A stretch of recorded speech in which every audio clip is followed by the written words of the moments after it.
Kama Mpanzu huwezi kupata ubingwa. Yule ni unstoppable. Unapomzungumzia Mpanzu unaposimama unatuvunjia heshima.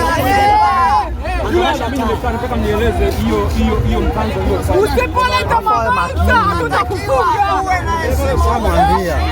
Unapokuwa umesimama unakuwa unazungumza vitu havieleweki.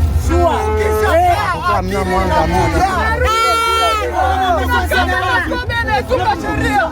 sasa naposema tu machi ile mvua ambayo inanyesha, yani hakuna jua, hakuna baridi, ni mvua mwanzo mwisho, hakuna upepo.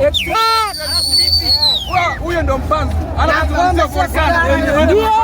Volkano ni mlipuko. Mtu anakupiga chapa unatoka na udenda. Haya ni tanuri. Kuwachomea watu lisilopoa. Hili tanuri ni la moto. Unakuja nyumbani tanuri mzee. Ngoja rest hizo mzee Mkapa. Hili tanuru la moto ni kwa ajili ya Simba. Na kingine Yanga ndio tanuru la moto.